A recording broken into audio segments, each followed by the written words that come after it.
সুপ্রভাত সবাইকে। কেমন আছো তোমরা সবাই? আশা করি তোমরা যে যেখান থেকে আমার ভিডিওটা দেখছো তোমরা সবাই খুব খুব ভালো আছো, সুস্থ আছো। এখন হচ্ছে সকালবেলা। দেখো কালকে আঙুর ফল নিয়ে এসছে আমার ছেলে। আঙুর ফল খেতে এত ভালোবাসে, দেখো আঙুর ফল সকাল সকাল দিতেই হলো। তাকাও আমার দিকে, তাকাও। ভালো, খুব টেস্ট।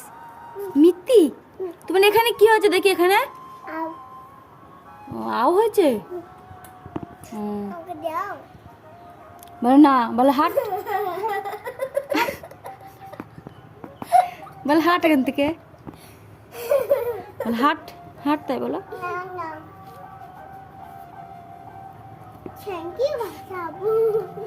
বলে হাট। হ্যালো বন্ধুরা, গুড মর্নিং। কেমন আছো তোমরা সবাই? আশা করি ভালো আছো। বাবু সকালবেলায় আঙুর ফল দেখে তো আঙুর ফল এই যে খাওয়ার জন্য পুরো পাগল হয়ে গেছে। আঙুর ফল জিনিসটা খুব পছন্দ করে, তো খাওয়ার জন্য পাগল হয়ে গেছে। তো বাটিতে মানে অল্প কটা ধুয়ে দিলাম। সকালবেলায় জানি বাসি পিঠে ফল খাওয়াটা উচিত না, কি করব বলো। দেখে মানে এত জ্বালাচ্ছে, কি বলবো। বাবা তাকাও, কি খাচ্ছ তুমি? কি খাচ্ছ? ভালো, খুব টেস্ট। তাহলে একটা হামি দাও, এই একটা দাও। হ্যাঁ, আমি জানি তোমরা অনেকেই বলবে যে সকালবেলায় কে ফল খায়। জানি ফল কেউ খায় না, কিন্তু ও আঙুর ফল খেতে এতটা ভালোবাসে, এতটা ভালোবাসে। তো আঙুর ফল দেখে ফেলেছে, ঠিক আছে। ও দেখে কিছুতেই না খেয়ে মানে থামবে না। তো অল্প কটা ধুয়ে ওকে বাটিতে করে দিলাম, ও খাচ্ছে। আর এদিকে আমি বিছানাকে ভাবছি কি, বিছানাটার এই যে তিরপলটা মানে তুলে ফেললাম। বাবু এতদিন বিছানাতে হিসু করতে জন্য তিরপলটা পাতা ছিল, আর তিরপলটা পাতা ছিল জন্য বিছানার চাদরটা ঠিকঠাক থাকতো না, ঠিক আছে। পিছলিয়ে চলে আসতো, মানে এক জায়গায় ঠিকঠাকভাবে পড়ে থাকতো না বিছানার চাদরটা।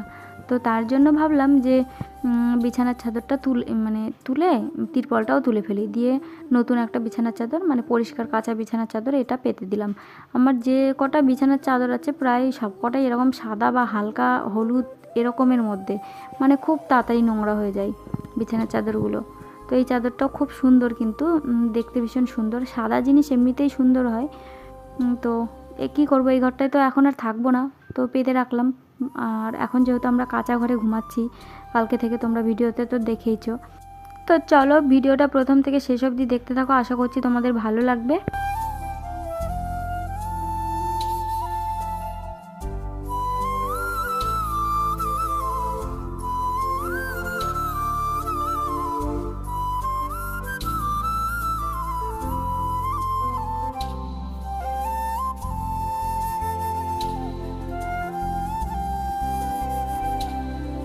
আজকে আবার সকালবেলায় যাব একটা জায়গাতে, খুব তাড়াতাড়ি উঠে পড়েছি। উঠে এই যে কাজকর্মগুলো সারছি।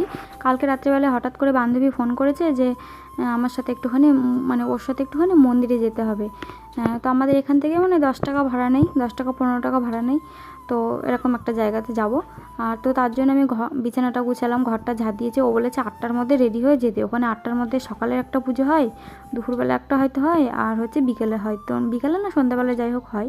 আমি কোনোদিনও যাইনি, শুধুমাত্র শুনেইছি, ঠিক আছে। তো চলো বান্ধবীর কাছে ফোন করছি যে তোর হয়েছে কিনা, তুই রেডি হচ্ছিস কিনা বা উঠেছিস কিনা, এটা জিজ্ঞাসা করার জন্য ওর কাছে ফোন করছিলাম।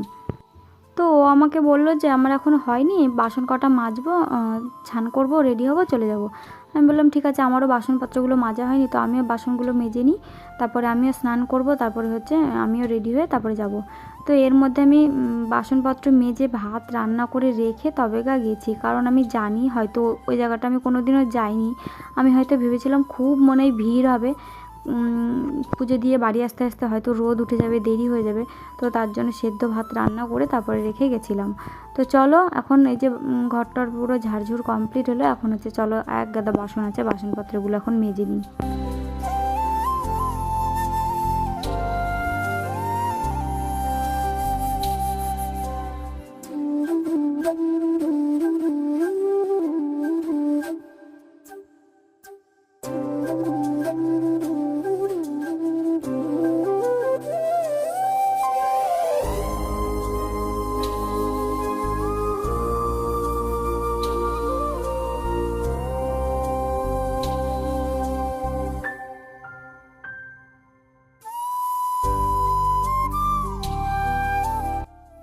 আমি কিন্তু পুজো করব না, জাস্ট ওর সঙ্গে যাব, ওর মেয়ের জন্য পুজো দেবে, আমি কিন্তু পুজো করব না, ও একা একা যাবে, তাই আমাকে যেতে বলেছিল। তো আমি ওর দিকে ভাতটা বসিয়ে স্নান করে নিয়েছি। আমার স্নান টান হতে হতে বাসনপত্র তো মাজা হয়ে গেছে, স্নান করতে করতে মানে গুছাতে গুছাতে এদিকে আমার সেদ্ধ ভাতটা রান্নাও হয়ে গেছে। কারণ কখন আসবো তার তো কোনো ঠিক নেই, আর রোদে গরমে এসে তখন আর ইচ্ছাও করবে না যে ভাতটা রান্না করে আবার খাই। তো তার জন্য সেদ্ধ ভাত রান্না করলাম, আলু সেদ্ধ ডাল সেদ্ধ দিয়ে এসে খাবো, না খেয়ে যাব, যেহেতু ঠাকুরের জায়গাতে যাচ্ছি সেই জন্য খেয়ে যাব না। আর মাথাটাও সকাল সকাল শ্যাম্পু করে নিয়েছি। আর ওরা দুই ভাই বোন ওই যে খেতে বসেছে, খাচ্ছে। আমি ভাবলাম যে চলো ওরা খাচ্ছে খাক, মানে অরিত্রীকে রেখে যাব, শুধু ছেলেটাকে নিয়ে যাব। প্রথমে ভেবেছিলাম যে জামা পরে যাব, তারপরে ভাবলাম যে না, জামা পরে যাব না, কারণ পুজো দিতে যেহেতু যাবে, ঠাকুরের জায়গাতে যাবে, শাড়িই পরে যাই। তো ভাবলাম সুতির একটা শাড়ি পরে যাব। তো আমি সুতির শাড়িটা বেরও করেছিলাম, পরে দেখলাম আমার বান্ধবী ভালো একটা শাড়ি পরে এসেছে, তখন আমার শাড়িটা পরা হয়ে গেছিলো। আমার এত খারাপ লাগছিল যে তুই ভালো শাড়ি পরে যাচ্ছিস আর আমি এই সুতির ছাপা শাড়ি পরেছি। আমি তো ভাবলাম যে নর্মাল পুজো দিতে যাবে বাড়ির কাছে, তো ভাবলাম কি এরকম নর্মাল শাড়ি পরে যাব, কিন্তু ও দেখলাম ভালো শাড়ি পরে গেছে। তো তারপরে আমার না ভালো লাগছিল না, তারপরে শাড়িটা খুলতে খুলতে লেট হয়ে যাবে, দেরি হয়ে যাবে, যেহেতু হয়তো ভিড়ও হয়ে যেতে পারে, তো তার জন্য আমি খুলতেও পারিনি শাড়িটা। তো চলো যাই সেই জায়গাতে। আর এটা হচ্ছে অরিত্রীদের স্কুল, তোমরা দেখতে পাচ্ছ স্কুলটা কিন্তু বাইরে থেকে ভীষণ সুন্দর লাগে, বাইরে থেকে কি ভেতর থেকেও কিন্তু খুব ভালো লাগে।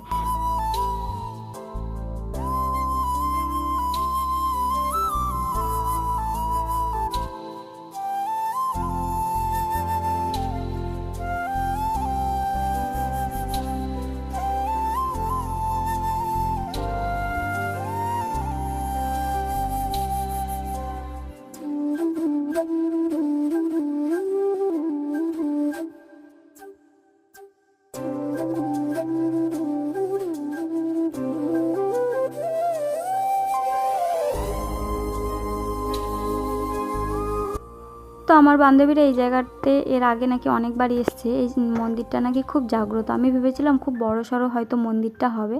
তো দেখো এটা একটা তেঁতুল গাছ, আর তেঁতুল গাছের তলায় ছোট্ট একটা মন্দির, এখানে মা কালী ঠাকুর আছে। তো এই মন্দিরটা অন্ধমার মন্দির নামে পরিচিত। তো আমি জানতামও না যে এখানে কী ঠাকুর আছে, ঠিক আছে। পরে যখন গেলাম মন্দিরের কাছে তখন গিয়ে দেখলাম বাবা ভোলেনাথ আছে আর হচ্ছে মা কালী আছে। মন্দিরের থেকে একটুখানি দূরে একটা পুরোহিত থাকে, মানে পুজো টুজো করে, মন্দির দেখাশোনা করে। তো তাকে বাড়ি থেকে ডেকে নিয়ে আসলো, ডেকে নিয়ে এসে এই যে এখন মানে পুরোহিতটা এখন পুজো করে দেবে। তো চলো ভেতরটা তোমাদেরকে ঢুকিয়ে দেখাই, মানে ভেতরে তো ঢুকতে পারিনি, দুয়ারের সামনে দাঁড়িয়ে তোমাদেরকে এই যে দেখাচ্ছি। মন্দিরটার ভেতরে যে যে ঠাকুরগুলো খুব সুন্দর ঠাকুর ছিল দেখো, আর কত ফুল তুলে রেখেছে মায়ের পুজো দেওয়ার জন্য। আমরা এসে দেখলাম একটাও লোক ছিল না, একদম পুরো মন্দির ফাঁকা।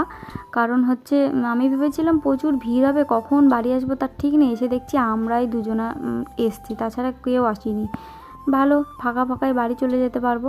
আর বেশিক্ষণ লাগেনি, মানে যেতে আসতে যতটুকু টাইম আর পুজো দিতে যতটুকু টাইম, মানে 1-1.5 ঘন্টার মধ্যে পুরো বাড়ি চলে গেছি।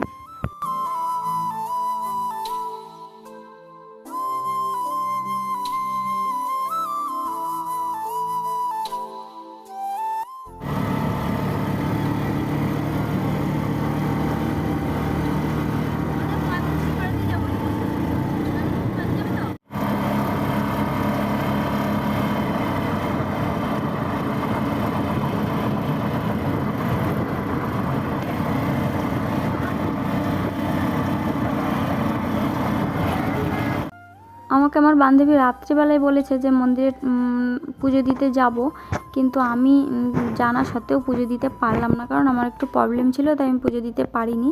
তো শুধুমাত্র আমি সাথে এসেছি।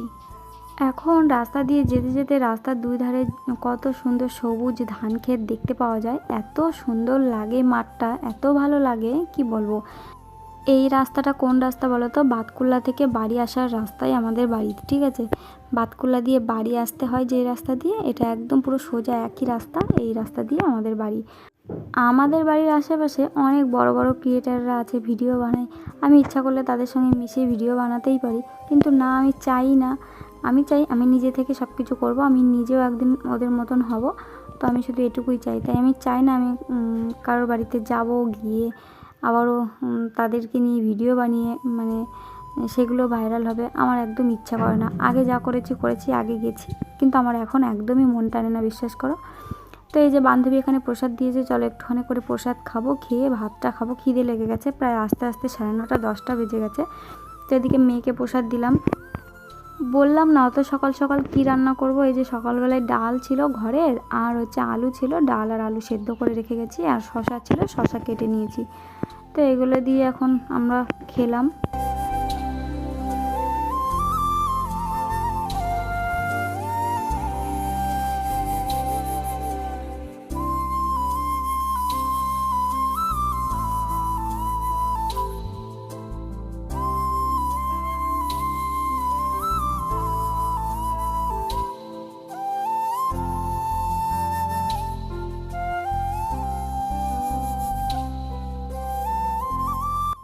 সকাল সকাল যেহেতু আমরা চলে গেছি মন্দিরের ওদিকে, তো এই ঘরের যেহেতু কালকে রাত্রে ঘুমিয়েছিলাম, তো এই ঘরে বিছানা টিছানা কিছুই আমি কিন্তু গুছাইনি, কিছুই পরিষ্কার টরিষ্কার করিনি। যে এইমাত্র বিছানাটা গুছালাম, গুছিয়ে এই যে ঠিকঠাক করে রাখলাম।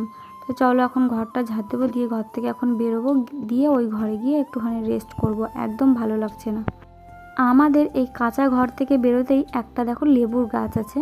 তো এই লেবু গাছটা আমিই কিনে নিয়ে এসেছিলাম নার্সারি থেকে, আজ থেকে মানে 3 4 5 বছর আগেকার কথা। ছোট্ট গাছ কিনে নিয়ে এসেছিলাম, গাছটা ওখানে বসিয়েছিলাম। তো দেখো এখন ছোট ছোট লেবু ধরেছে, কত সুন্দর।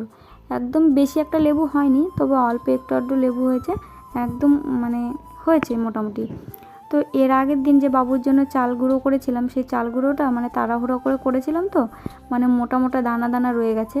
তো চাল গুঁড়োটা রান্না করলে না মানে কিরকম ভাত ভাত টাইপের হয়ে যায়। তো বাবু খেতে চায় না, ওয়াক করে বমি, মানে বমির মতন করে দেয়। তো তার জন্য চালের গুঁড়োটাকে আমি আবার করে নতুন করে ভাঙছি, মানে একটু ভালো করে মিহি করে নিচ্ছি, তারপরে রান্না করলে একটু ভালো হবে, মানে ভালোভাবেও খেতে পারবে।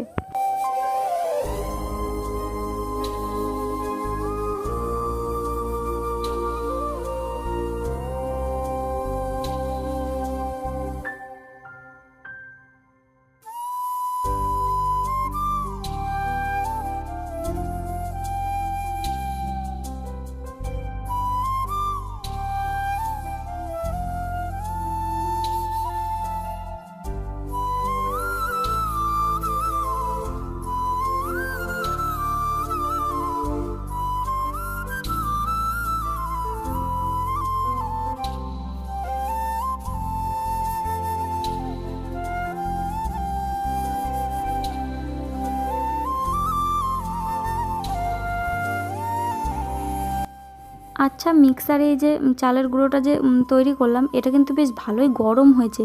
এই গরমটাই কিন্তু আমি কৌটার মধ্যে ঢেলে রাখছি। এতে কি কিছু হবে তোমরা কমেন্ট করে জানাবে তো, ঠিক আছে?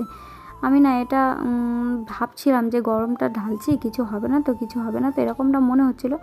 তারপরে না, এই অল্প একটুখানি জিনিস অনেক দিন তো থাকবে না, তো তার জন্য ঢেলে রাখলাম। মানে অনেক দিনের জন্য তো না, যে এমন এক মাস চলে যাবে আমার ওই খাবারটা নষ্ট হয়ে যেতে পারে। তো খুব জোর 1 সপ্তাহ বা 10 দিন যাবে এরকম। তো তার জন্য আমি ঢেলে রাখলাম। কিছু হবে নাকি কমেন্ট করে জানাবে। আর আজকে স্কুল থেকে বাবুর জন্য যে খিচুড়ি নিয়ে এসছে, খিচুড়ি তো আনাই হয় না। আমি বাবুর জন্য মানে অরিত্রীকে নিয়ে স্কুলে যেতাম, অরিত্রীর জন্য খিচুড়ি নিয়ে আসতাম, ওই সব কাজগুলো এখন কিচ্ছু করি না। তো দেখো আজকে অরিত্রীকে দিয়ে খিচুড়ি নিয়ে আসা করালাম।